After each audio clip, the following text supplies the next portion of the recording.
It's all about humanity. About humanity.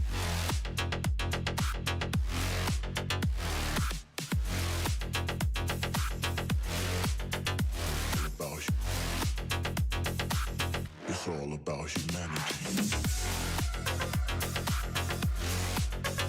About humanity.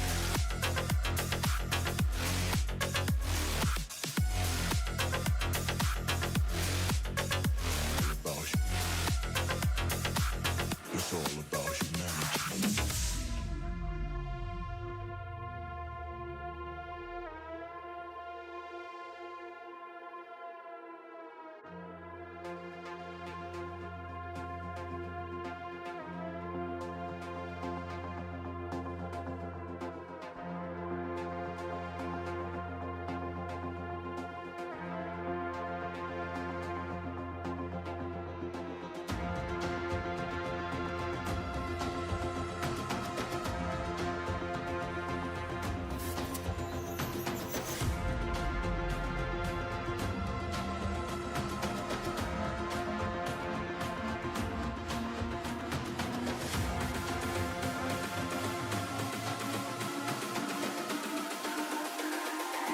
It's all about humanity. About humanity.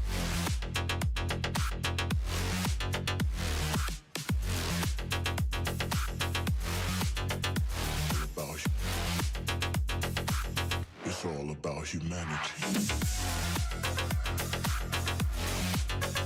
About humanity.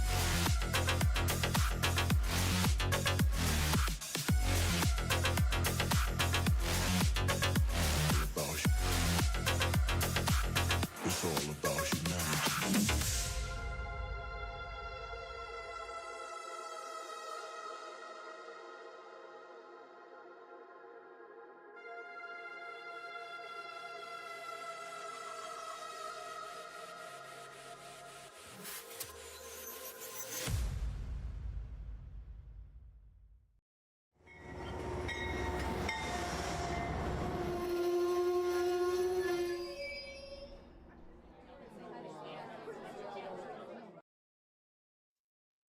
Hello, model citizens. Welcome to Main Junction. Tonight on Trains and Tech, we're getting serious.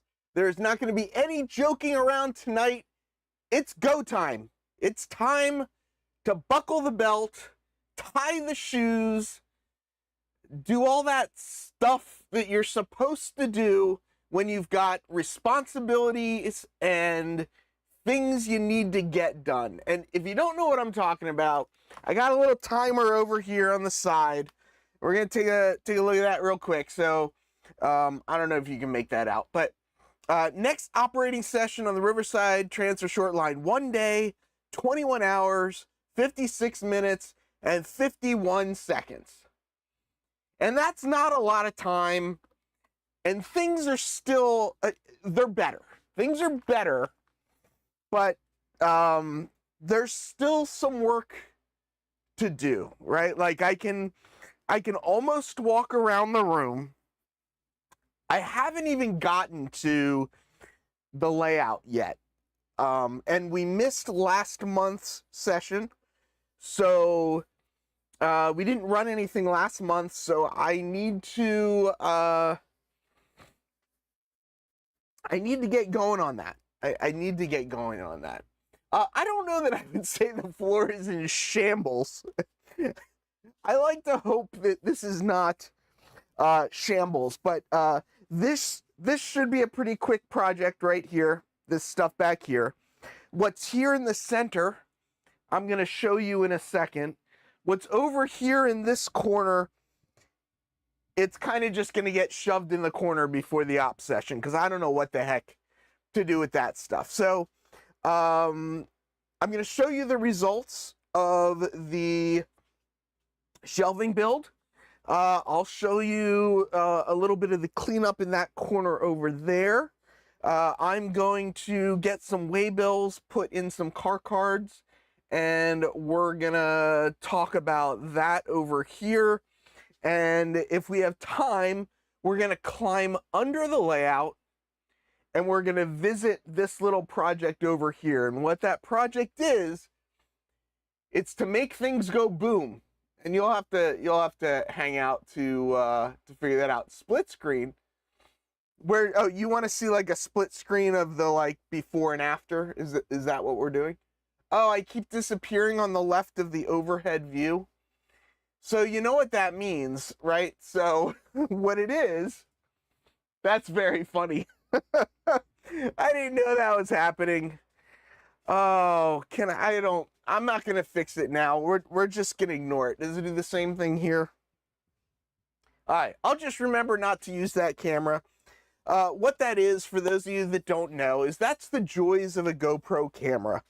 The GoPro cameras have this feature where sometimes the half of the video locks up and doesn't refresh, and it's just the joy of using GoPros. I should probably switch this out for not a GoPro, because it's not the easiest camera to reach. But anyway, Ed wants to see the fridge. You want to see the fridge first, or do you want to see the shelving first? I'm set up to show the shelving.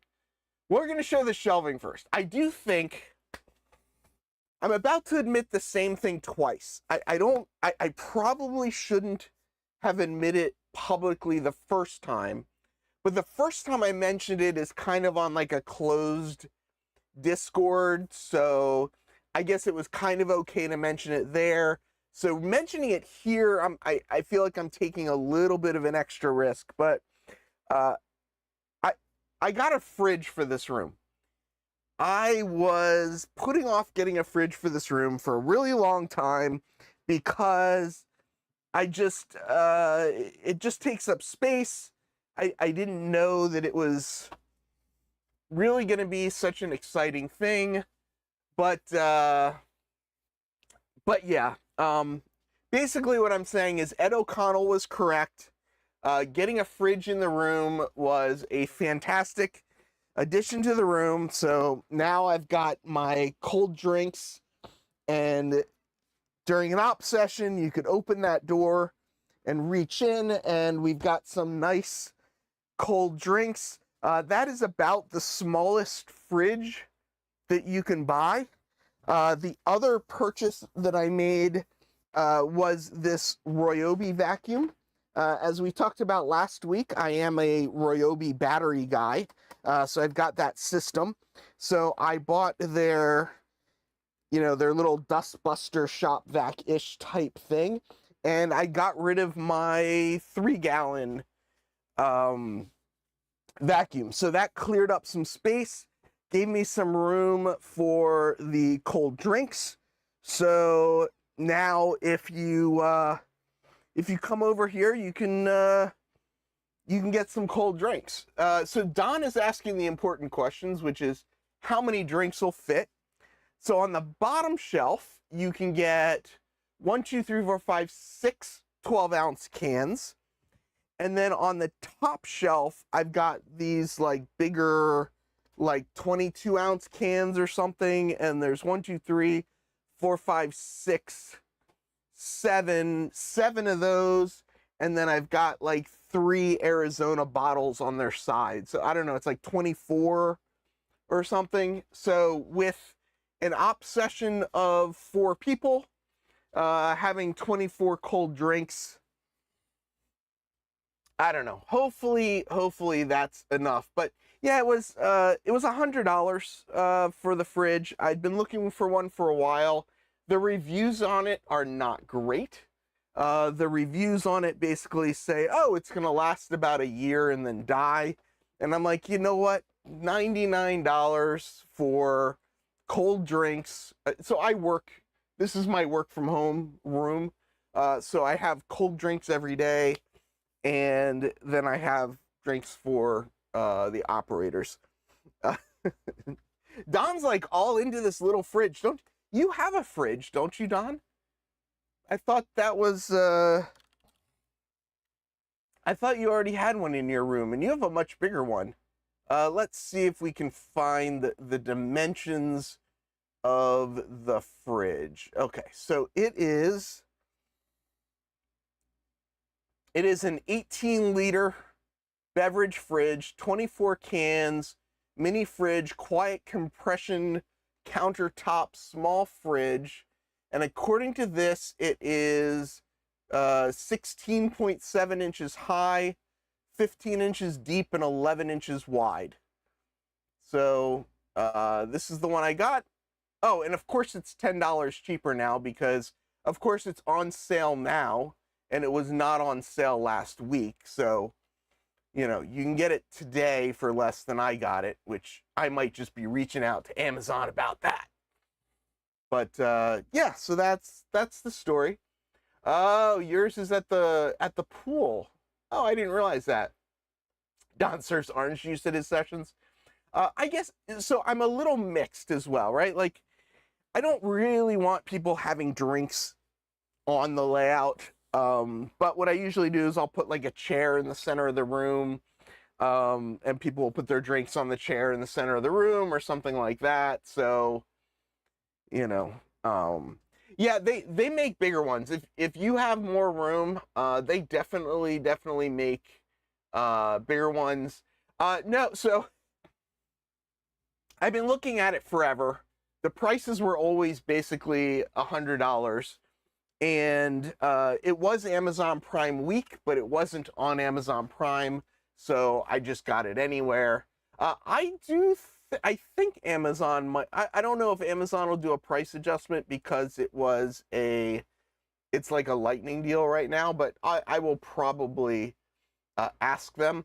I've thought about adding fascia mounted cup holders, but for those of you that have been here, you will know, and Paul is going to learn quickly, but along my fascia, I've got this rail where you can put the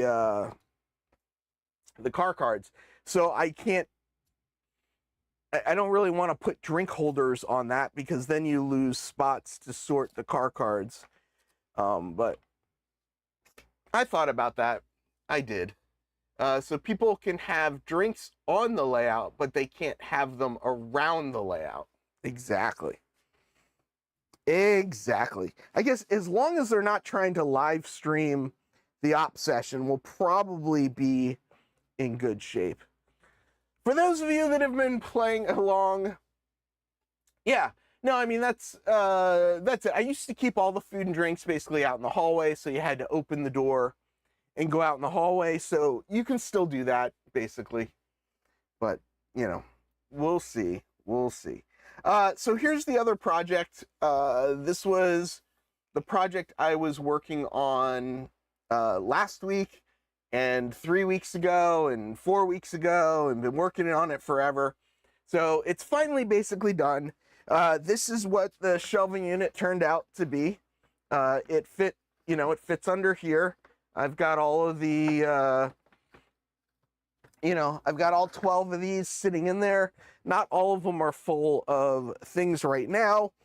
This is my dehumidifier because it's very humid in here. I was able to, I didn't plan this out. It just sort of worked out that 3 of these plastic drawers happened to fit in the bottom of this. So right now, I think 5, 6, and these down here are all empty. So I have plenty of extra storage.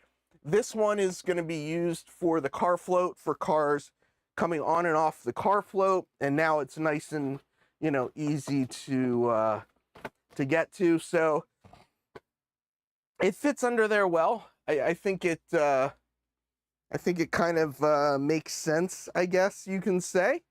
And it helped out with storage. I did take a bunch of the stuff that was under the under here, right? So if we turn, so this is a little bit, we're looking a little bit more to the left, right? So here's the shelves we just showed you. So I've got all of these shelves underneath here, and what I did is this corner was also filled with shelves, and I have removed the shelves from this corner because this, the Rolling Thunder and the subwoofer, is going to end up going down in that corner right there. So we'll get to that project. That'll be a project for a little bit later in the stream. But before we get down there, I thought we should, as long as I don't drop them. What am I dropping now? Oh, my drawers. Yeah, we don't want to be dropping those. Need the sporting helmet with the can holders. Yes, that is true. And that is actually something, Ed, that I was a little bit shocked that you didn't have in your little operations case that you have. So where did you get the shelf containers? Barry, are you talking about these containers here, these little drawer units, or are you talking about something different? These are from Feldherr, Feldherr. This is the FSLB 040, and it is these are specifically come with foam for N scale cars, but you can also get these for HO scale cars as well. I get them from Amazon. That seems to be the place in the US to get them. The actual supplier, I think, is in Germany or somewhere over there. So if that's what you were asking, are there separators in the drawers? Yep, I just showed that. I think you saw it. Later in the stream, is that after the box opening? Exactly. You can put a Lazy Susan cabinet in the corner. Wouldn't that be pretty awesome? I want to, the reality is, so I had a drawer like this, right? And it was just rolled over and it was, stuck under that corner. So you couldn't access it. So I think just putting the, putting the subwoofer back here is going to be the correct move, because it's basically, basically dead-ish space back there, and it'll shove, sorry, now you got me climbing under here, looking at my drawers. Slide this all the way back. There you go. So it'll live kind of back there, and then I'll put other stuff and whatnot. So I think that'll make sense. Bill Bly says the boxes were out of stock for a while. Yeah, they come and go. The prices fluctuate a little bit as well. If you put a Lazy Susan, you could have the engine in a roundhouse. It is true, I do not have a turntable or a roundhouse or any sort of thing like that in the room, so that would be a good place to do it. Yeah, that is, I think that's the mono, yeah, that's the mono price. I think the 10-inch sub, it's like $100. Roy Eltham actually purchased that for me. He originally found that one. There's that one, and there's the one from Polk Audio, both 10-inch ones that work pretty well. That's not the one that BLI sells. I actually don't know if they sell them anymore with the kit, but they were selling a 10-inch with their kit, but I figured it's cheaper to buy it myself, so that's the one I got. And it does boom. It's got a little volume on it, but I don't know if it's enough boom to shake the city, but it is enough boom to bother the dog. And that is enough of a situation. I don't know if I pointed these out. These are sitting on top of the fridge. If you come here, those are the snacks you'll receive, are Barnum's Animal Crackers, because once you are here, you are my monkeys, and this is my circus. Do you still have a wish list? I do. I think if you go to amazon.humancity.org, amazon.humancity.org, it might redirect. Yeah, it does redirect. Yeah, amazon.humancity.org. There's a couple things still up there. It looks like mostly tools, couple books, Mostly little things at this point. But yeah, there's a couple things still up there. It might topple your animal cracker stack. I can't read. You should welcome to the Human Sea Circus. I do have this sign that I made, which I should probably update. But basically, I bought some like thin magnets and just glued this to the front of it. But it just says "Welcome to the Riverside Transfer Short Line." But I have much better art now than this that I could print out to put on the door. But I do add that to the outside of the door so that people can find it. Do you have a plan to organize the drawers by car type or road name? No. The cars are, for the most part at this point, kind of random. I haven't really gotten into that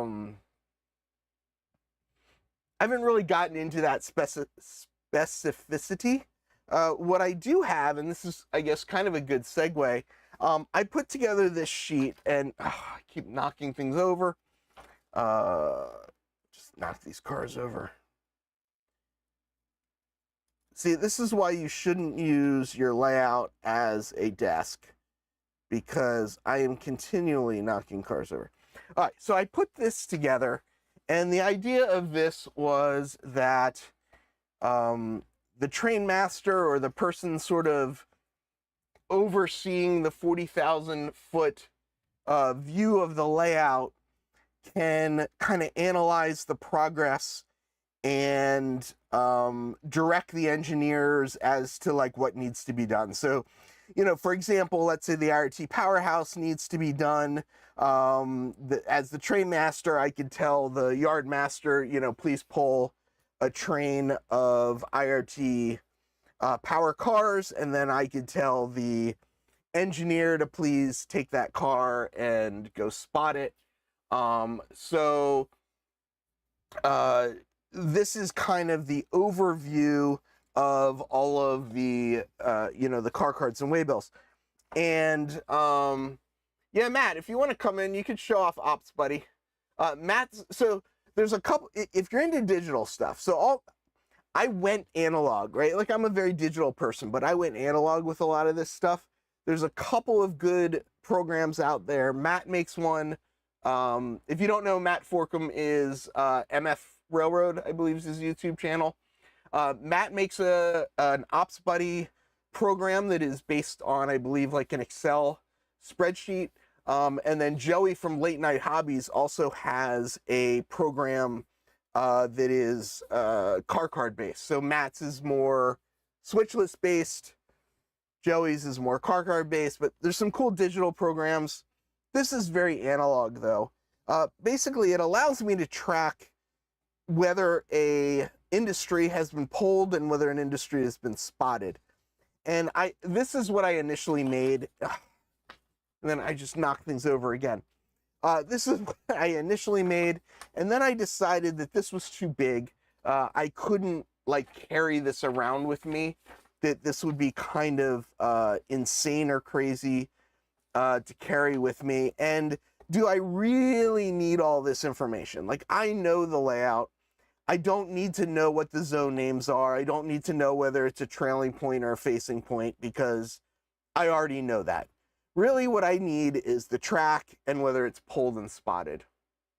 So Cameron thinks that I need at least 8 versions. Oh, Matt was asking what I use. I use a lot of Excel sheets that I then print out car cards and waybills on. I can get more into that. So somebody asked me, I posted a version of this on Facebook, and somebody said, how did you figure all this out? And I was like, well, it started back in the day. It is kind of a long roundabout way of getting here. I started with JMRI Operations Pro. It really helped me learn what some of the movements were that were possible on the layout. Once I kind of figured out how things moved on the layout, Then I went and got into the car cards and waybills thing. The struggle that I'm having with car cards and waybills, though, is that I made... Hold on. Don't go anywhere. Stay right there.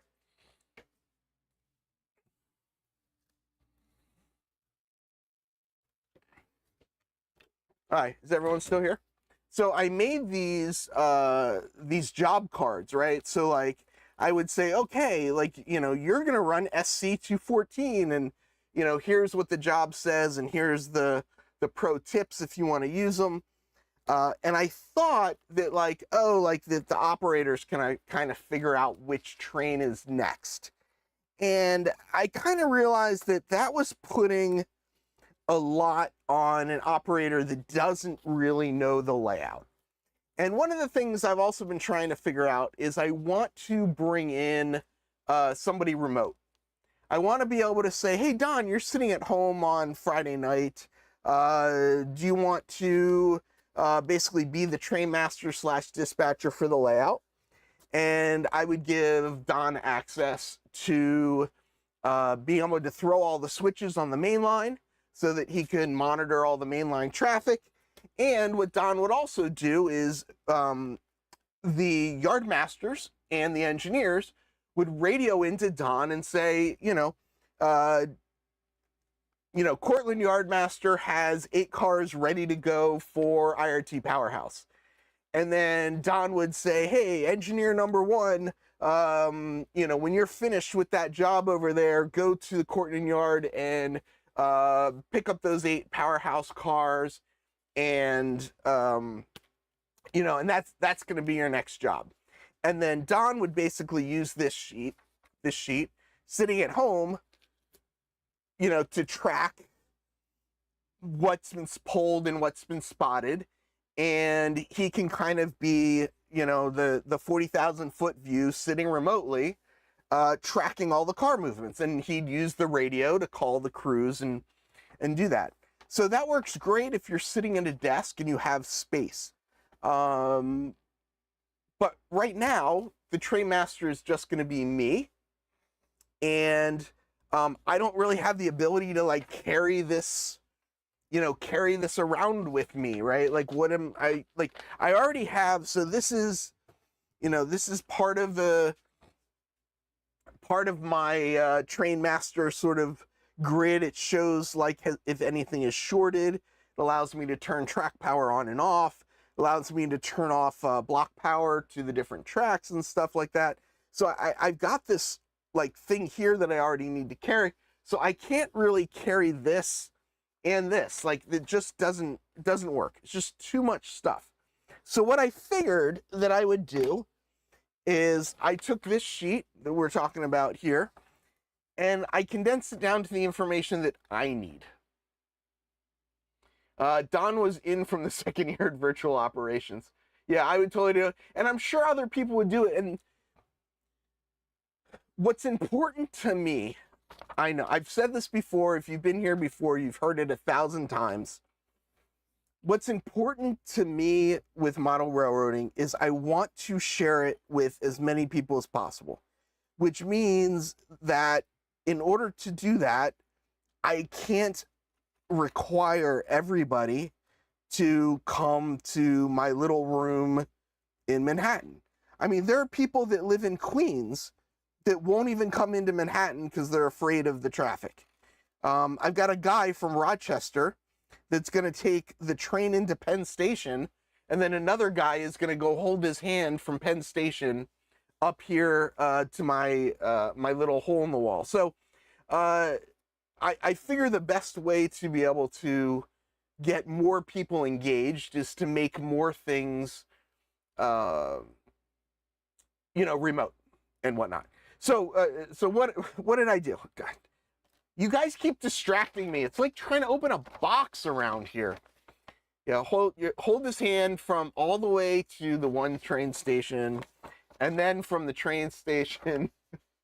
If you guys don't know, that was kind of a specific joke.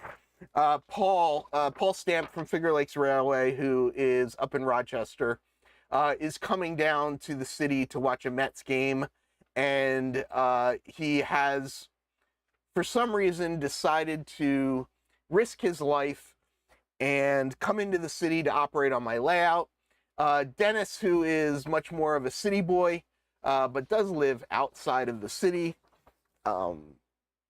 is going to help Paul get around and come visit. So, yeah, I know. Yeah, I do. Like, I try and set an agenda, and I try and stick with stuff. And do you have free space on the overhead fascia? I have the same situation on the overhead fascia as I do on, let's see if that, I don't know if you can see it. I don't know if you can see it from here, but we'll see. I have the same situation up here where I have, I added the rails up top. So you can either put the car cards up top here, or you can put the cards down here, depending on visually how you want to, how you work it. And that's a little bit, that was actually a suggestion from Galen. I had some operators come just sort of visit the layout, and they were kind of like, oh, like, why not do this? And I was like, oh, that's kind of brilliant, and it's worked out well. Nothing wrong. Not that there's anything wrong with that. What are we, I don't know what we're talking about. He does it easy enough on its own. Get distracted, yes. Okay. What were we talking about? Riverside Transfer Short Line. So what I did, gosh, this is so hard. Should I here's another slight distraction. This kind of came from this. These are my spot checklists. And basically these are all the spots on the layout. And when I'm mapping out each op session, this is kind of how I determine what cars are moving and what cars aren't moving. And there's a lot of like behind the scenes paperwork. But anyway, that's another aside that we don't need to go down that hole right now. So we got this paperwork, and then this is what I made. This is mine. Clipboard. It's got a little hook on it, so I can clip it to my head or my face or wear it around my neck if I want. Like I can take my Iowa scaled engineering lanyard, and I can clip it to me, and I can walk around like a goofball with a clipboard clipped to me. But what this is it is essentially, it is the same exact information, but instead of all the extra information, it's only the information I need. So on Friday's op session, what my goal is I'll kind of be the train master dispatcher, and there is a priority, right? Priority one is get the loaded cars to the industries. Priority one. Is that true? No. Priority one, move the loaded cars between the 2 yards. Priority two is get the loaded cars to the industries. So I will use this to kind of see where things are at, see how much work needs to get done. And I don't know, does anybody have any clue at this point what I'm talking about? Or have I completely lost everything? So priority one, talking about different things here, I guess, right?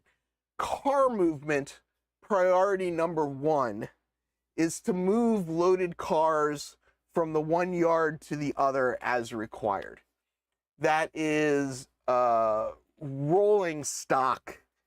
That is the operations plan priority. Yeah,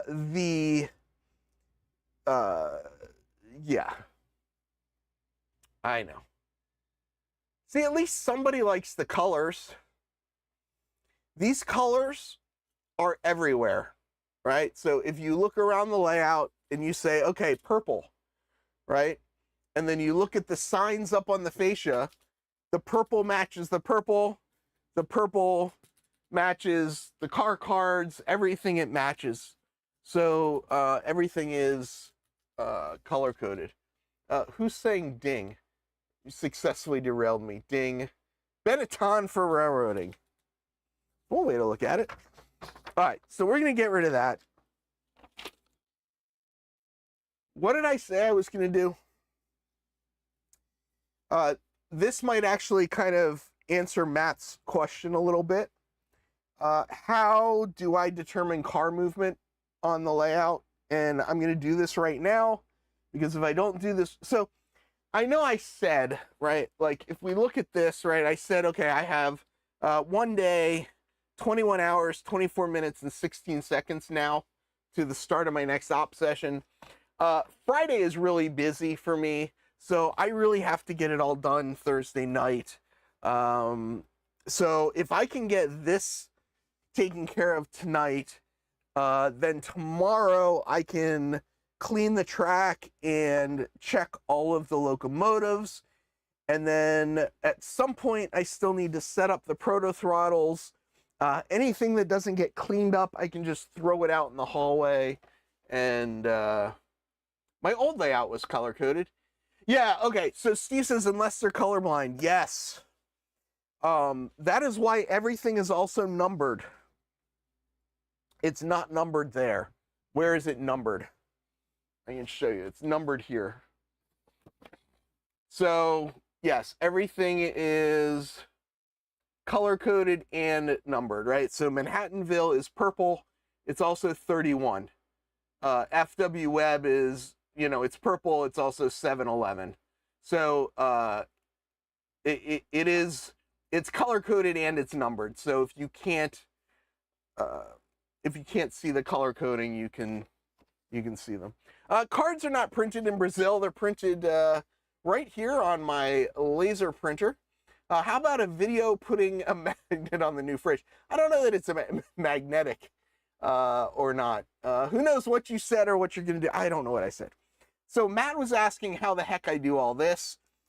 So these are 44 out of 69 cards, right? So there are 69 car spots on the entire layout.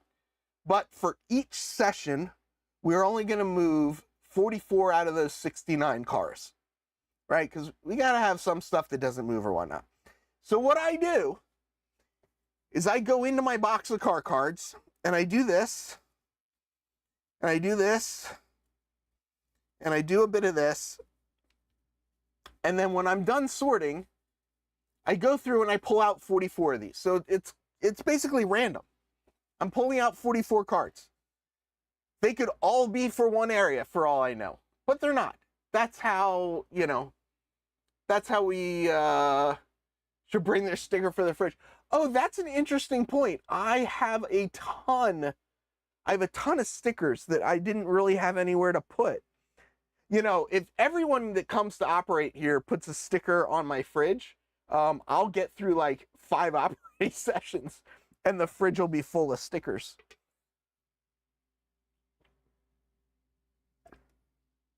Okay, so now I got 44 of these, right? So I know that 30 cars work out of here, 14 cars work out of there. So I now, after pulling out 44 of these cards, why don't I buy a mixing machine? I thought about that, like getting one of those, like, yeah, card shuffler sorting machines or whatnot. I don't know. I mean, it's easy enough to kind of do it myself. It's not, you know, it doesn't need to be perfect. It doesn't need to be exact. It just kind of needs to happen. So what I'm going to do next, so after I get the 44 right, I mark them on this sheet. So I have this sheet, so I can basically put all these in car cards and still have, still be able to track it. But let me say, I'm just looking to see, yeah. So I didn't pull any for the other side. So what I'm going to do is I'm going to count out 14 of these cards. I'm going to move 14 of them down to the other yard because the other yard is going to get 14 of them. I will keep 30 of them up here on this yard. And this is kind of the moment where I just kind of double check my numbers. So we're going to just do that really quickly. And of course, I've got trains everywhere in the way. So we're just going to move this out of the way. All right. So which one will win? You need a full-size fridge. Yeah. So we're going to say 1, 2. And again, like, I don't care what this card says. These are all waybills from loaded cars that have come off the layout and gone into one of the yards. Once they get into the yards, then the yards are going to start sorting them. So it doesn't matter where the cars are. The yard master is gonna sort them. So yes, we are using the layout as a table again. Why are the cards yellow? Okay, the reason the cards are yellow is because what I really wanted them to be was that kind of like manila color, but the only car card colors I could find were these sort of like brighter colors. So what I did is the engines, the locomotives, are green for go. The cabooses are all red for stop, right? So you have go and stop. And then all the cars in the middle ended up being yellow. When I print them again, I'm going to go back to printing them on white. I don't like the yellow. It shifts the colors, and I don't like it. Like this is green up top, and this is blue down here. But at a quick glance, they look exactly the same on the yellow paper because yellow and blue make green. So yellow paper with blue ink makes green, and green on yellow makes green. So yeah, I know it's the wrong color green, but if it was dark green, I wouldn't be able to print black on the dark green. So that would be another problem. All right, so we're trying to count out 14, and I keep getting distracted. 1, 2, 3, 4, 5, 6, 7, 8, 9, 10, 11, 12, 13, 14. Okay, so I'm going to take these. I'm going to put these over here, and then we're going to just double check whether I have 30. So I should have 30 left in here. 1, 2, 3, 4, 5, 6, 7, 8, 9, 10. So this is how I do it. It's just completely random. Is kind of what it is. Can you? So yeah. So I could do things on the back and whatnot, but so if I randomize them. So I have 4 sets of 69 car cards, right? So if once I go through it 4 times, if I'm using the randomization from Excel, it will repeat every 4 times. So if I just shuffle them, it never repeats. 1, 2, 3, 4, 5, 6, 7, 8, 9, 10. Did I ever tell you guys what one of my childhood jobs was? When I was a kid, I grew up near Sesame Place in Langhorne, Pennsylvania. And the first year that I worked there, I worked in the merchandising department. And one of the jobs the merchandising department had was we would take Polaroid pictures of the kids, put them in a little thing, and sell them for a ridiculous amount of money. One of the setups that we had is we had a Countmobile with a little stuffed count in it, and we would put the kids in the Countmobile car, and the kids would be screaming because they were terrified of this count thing, and we would have to do whatever things to get the kids to like look at the camera and smile. So as I'm counting right now, I feel like this is completely random. Yes, picture of the car on the back. So these are the waybills. These are the instructions for the goods that are inside of the car. The car card is the identifying information for the specific car. So a waybill is what's inside of the car. So I am sorting the waybills to randomly put them into the various cars, simulating that somewhere off the railroad that these goods were put in these cars. I'm just doing it on the railroad because, yeah. Blue smart from the cars, that'd be fun. Now you have the Sesame Street count. Yeah, that was the whole point. Okay, so 1, 2, 3, 4, 5, 6, 7, 8, 9, 10. Okay, so I've got 3 stacks of 10 here. Part of why I now have 3 stacks of 10 here is they're random. I know that there's 30 cars here. And now what I need to do is I need to find the correct car to put the loads into. So you might be able to see all of these right here say LCL on them in the top corner, but there are some that say MOW right there. I don't know if you can see that. MOW, this one says, and then there are some that say GLC. MOW is maintenance away, and we all know what GLC means, right? Are you sure you have 30 cars? I have a lot more than 30 cars. I know I have 30 cars right here in front of me. I do not know that they are the correct 30 cars. So what I now need to do is I need to look at this first row of cars that's right here, and I need to kind of pick up one of these stacks, and I need to just start throwing these. Let's widen this a little bit. I need to just start throwing these into the car cards and start setting this up so that I have 3 tracks with 10 cars on each track that randomly all sort of fit. And then that's it. That's what it starts with. It's a little bit of both, Sparky. I think the magic is if it works, I think is the magic of it. I think a little bit of this is just like this kind of psychosis in my head that happens. That if you're lucky, you kind of can follow along, and if you're not lucky, you think that I'm just a complete and total nutcase. All right, so waybill, LCL, I'm putting it in this car here, which is this car here, and that goes into this pocket, right? So easy enough. So this one says MOW, right? So what do?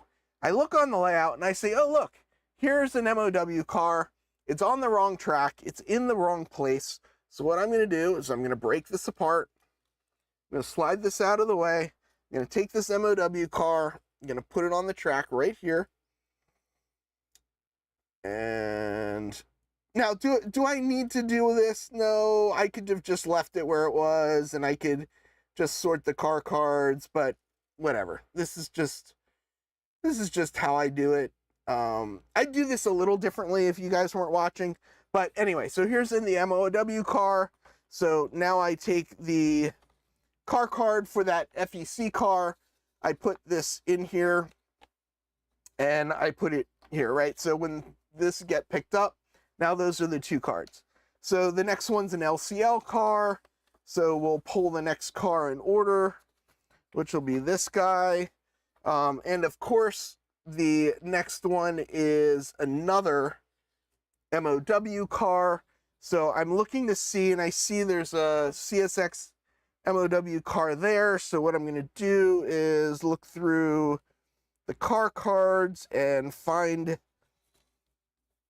the car card for this CSX car. We'll pick this up. We'll knock a couple things off the track because the only track I really care about things being on the track is this track number 1. So I now take this, I take my stack of 10 cards, and this goes in here.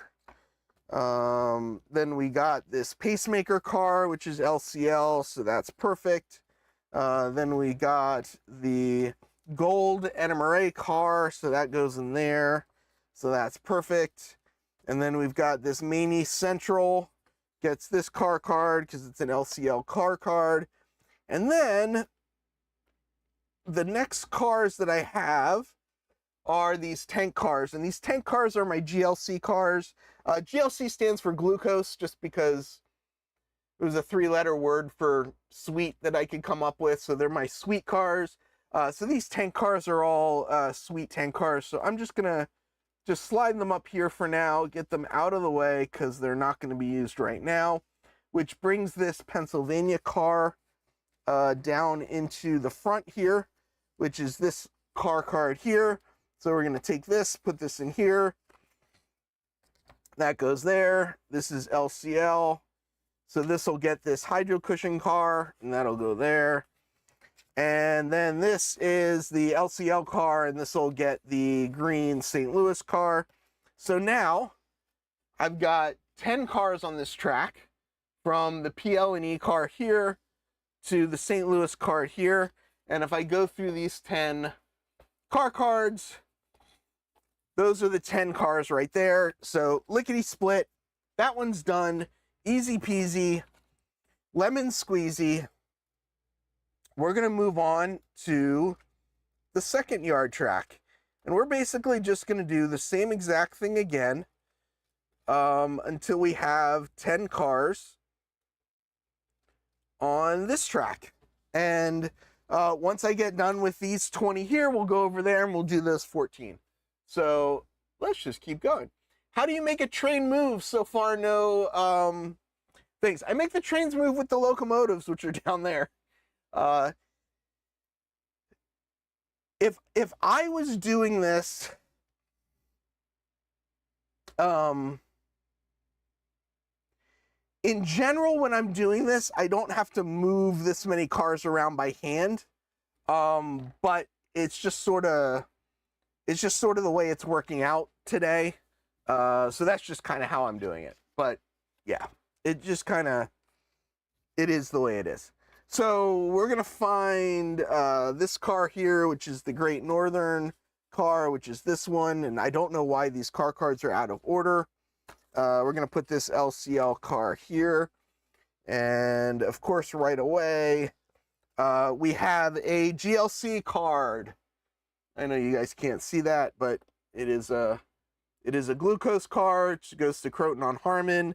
It's a sugar car. So we're going to grab this green sugar car. We're going to put the green sugar car on the track, which I realize you can't see me putting it on the track because it's off in the corner here. But then I'll take the green car card.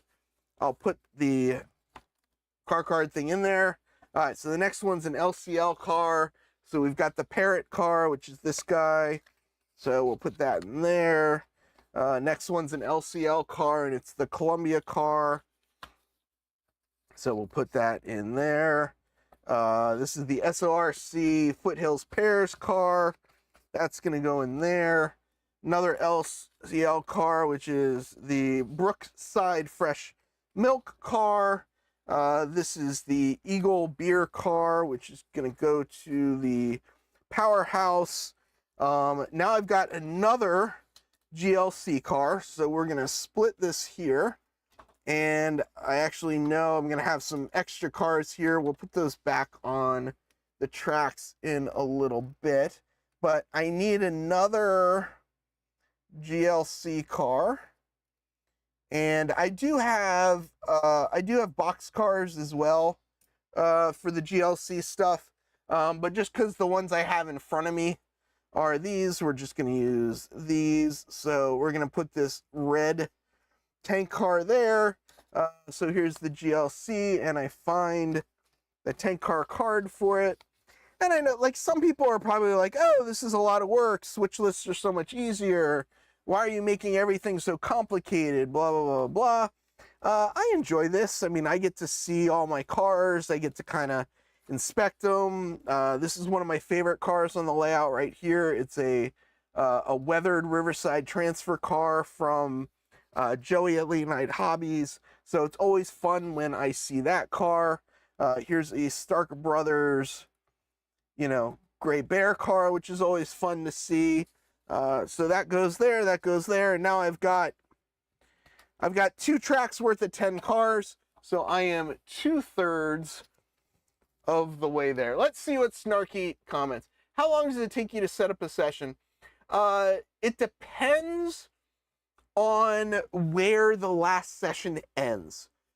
So generally what I will do is wherever the last session ends, I will run some trains and I will basically finish the session. So that can take however long. And when I do that, I usually pull out one of the proto throttles and I operate at, quote, prototypical speeds. So it can take anywhere or whatever. Once I do that, it takes about an hour for me to do what I'm doing now. It's turning the car cards at all the industries, basically going from loaded to empty, and randomizing a new set of cars coming onto the layout. So it's about an hour of a turnover. And then I take another 2 hours or so to clean the tracks, check the locomotive wheels, clean the locomotive wheels, and do that sort of stuff as well. So it's not the turnover for an op session isn't just for me. It isn't just switching the car cards. There's some other stuff that I do as well. Hopefully that kind of answers the question. Waybills tell you who customer is and what load. Yes, correct.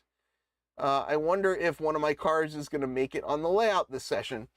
One of your cars, I think, is on the layout. The other car is not on the layout. I don't remember where the one of your cars is, though. But I believe one of them is on the layout. How long does it take? Well, that depends on whether or not he's staging. Yeah, exactly. Why do you have to make things so complicated? I see the way you're shuffling car cards just gets me frustrated. Do you change loads to empties? I don't at this point. The only thing that really has loads are my gondolas for the MOW stuff. Theoretically, the gondolas should come in loaded and leave empty. At this point, I haven't been... at this point, I haven't. But I probably should. I don't know. I probably should. I don't know. It would be fun to. I'm currently not doing it, though. So here's my little Herbie car. That is going to be car number 10. And then we have the Delaware and Hudson car. It's going to be this guy here. So what may happen, we'll see in a second. Let's see. Let's just keep going. Let's just keep going.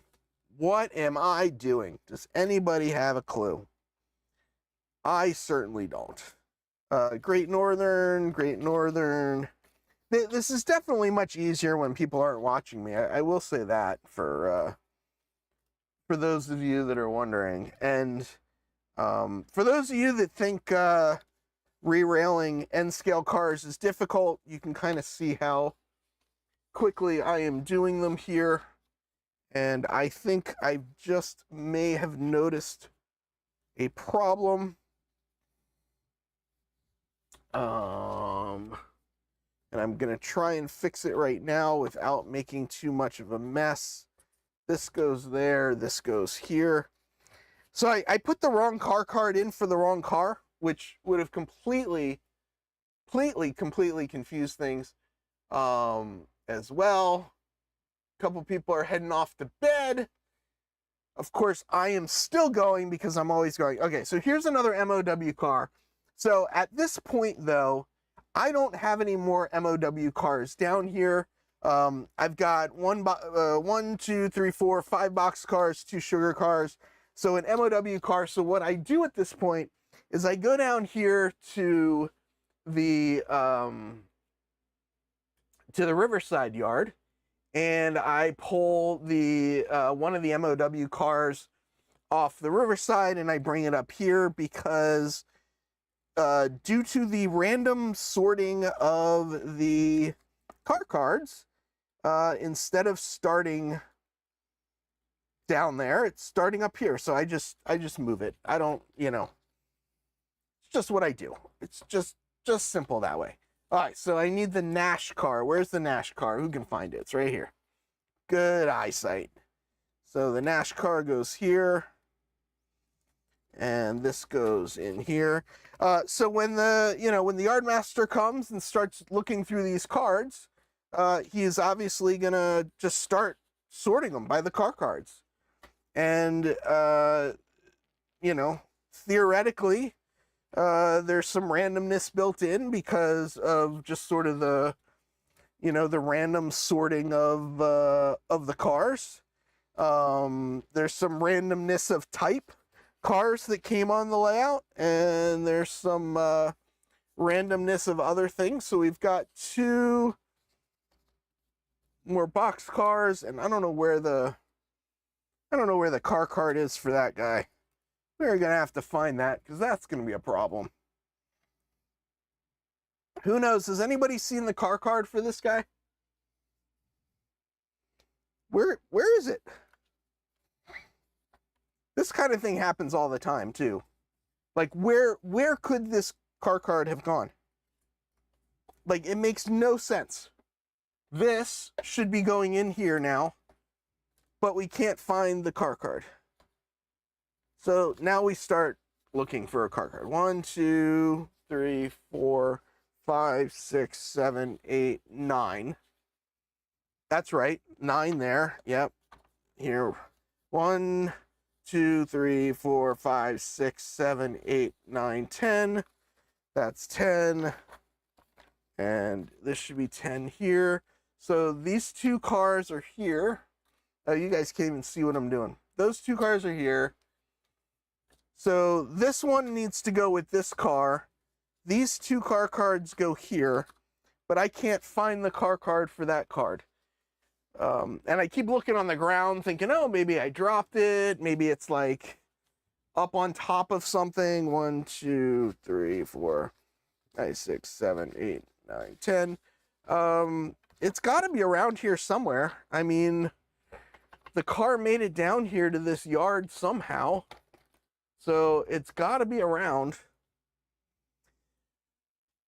That's the hardest thing to figure out. Oh boy, don't worry. I'll find all the other cars that don't have car cards for you on Friday. Yeah, hopefully. Hopefully we'll be able to find it. Let's see. We're gonna look through these car cards, which don't have any waybills in them, and they're not there. So what I might end up doing, if I can't find the car card, what ends up happening is I take this car goes off the layout, it goes in my pile of I don't have car cards, and at some point I'll make a car card for it again. And inevitably what'll happen is once I make a new car card for it, I will find the old car card, and then I will have 2 car cards for one car. And then it will make everything really confusing because, well, I am going to take a few moments. Yeah, it's probably in someone's pocket. It's probably in your pocket, Dennis. I am going to take a couple minutes and look around for this car card. Gonna go stage the rest of the cars back in the other area back there so that I can keep kind of moving forward, and hopefully I'll have a railroad put together. For where is it? Usually what happens is the second the stream ends, I'll be able to find the car card, but in the meantime, it is like, who knows where is it on the floor? I've been doing a lot of cleaning up, so it could have ended up who knows where. I don't know. Usually where I find the car cards is they're up on the, they're in the sorting rails, but I don't know. It's probably in the same location as the missing banana that's been gone for several months now. So maybe I'll find the banana with the car card and hopefully everything will work out, and we'll see. We'll see. I don't know. We may have an op session Friday night. Maybe we'll just order pizza. Who the heck knows? From the city that never sleeps, farewell, model citizens.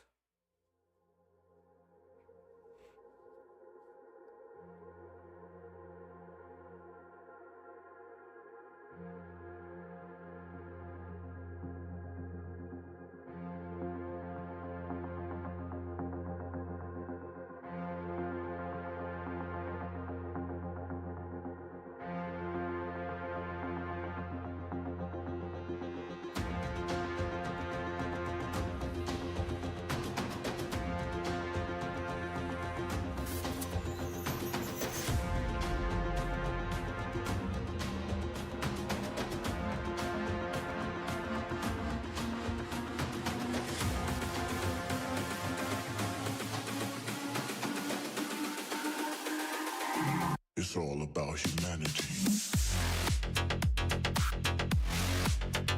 About humanity.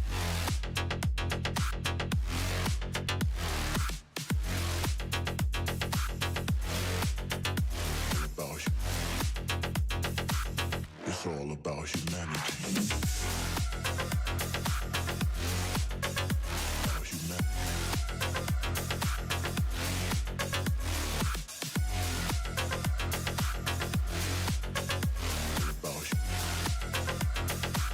It's all about humanity.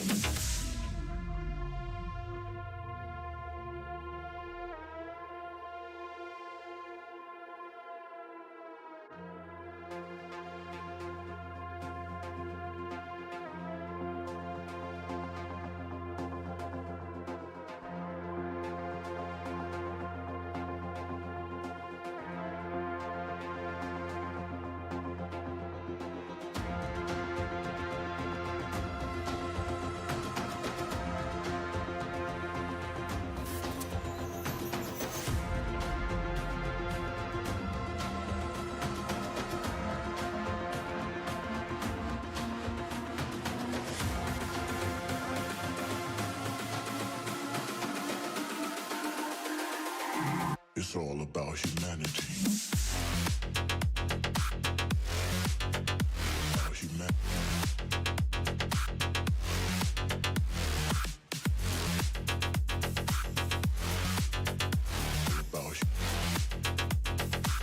It's all about humanity.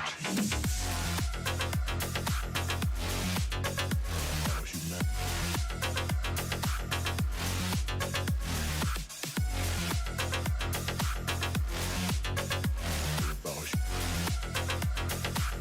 It's all about humanity.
It's all about humanity. About humanity.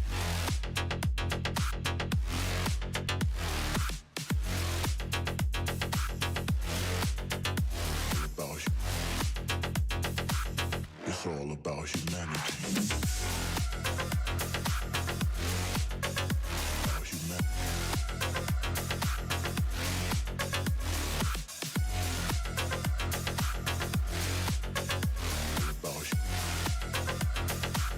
It's all about humanity.